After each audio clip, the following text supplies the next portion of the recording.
ఇలా వీడియో తీసినప్పుడు డైరెక్టర్ చున్నీ తుడుచుకోవడం కళ్ళజోడు పెట్టి తోడటం ఇట్లాంటివన్నీ ఈసారి ఓకే.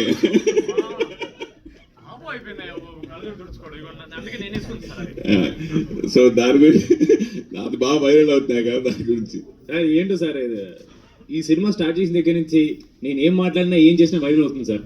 ఏదైతేనే బజ్జుగా ఉండాలి అంతే. నిహారిక గారి ప్రొడక్షన్లో సంతోష్ గారు, సంగీత్ గారు, సారీ సంతోష్ ఎక్కడ చూస్తా.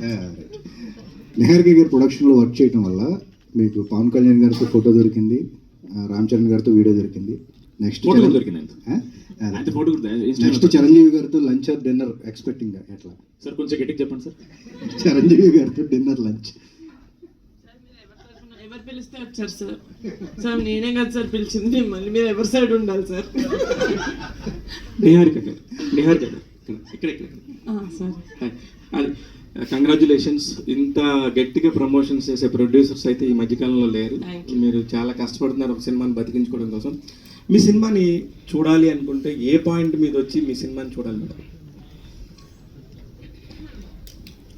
సినిమా చూడక ముందు నేను ఎందుకు చూడాలి అని చెప్పాలంటే, నేను యాజ్ అన్ ఆడియన్స్ ఎంటర్టైన్మెంట్ చూస్తానండి థియేటర్కి వెళ్ళేటప్పుడు. అంటే అది ఏ విధంగా ఎంటర్టైన్ అవుతున్నానని. ఈ మధ్యన అంటే ఫ్యామిలీ ఎంటర్టైనర్స్ అని అంటున్నారు, కానీ యాక్చువల్గా థియేటర్కి వెళ్ళి చూస్తే ఒక ఫ్యామిలీతో కూర్చుంటే ఐదర్ ఒక సీనో ఒక సాంగో ఏదో ఒకటి కొంచెం అన్కంఫర్టబుల్గా ఉంటుంది. అది నిజంగా ఫ్యామిలీతో కూర్చొని చిన్నపిల్లలు వాళ్ళతో చూసేలా లేదు. ఏంటి సినిమా మొత్తం స్టార్ట్ నుంచి ఫినిష్ వరకు. నేను ఫస్ట్ నుంచి ప్రామిస్ చేసింది ఏంటంటే ఫ్యామిలీ మొత్తం వెళ్ళి ఎంటర్టైన్ అయ్యి మంచి సినిమా చూసాను రా అని బయటకు రావాలి. That was my motive for రాకాస. That is what we did. Sangeet, మీరు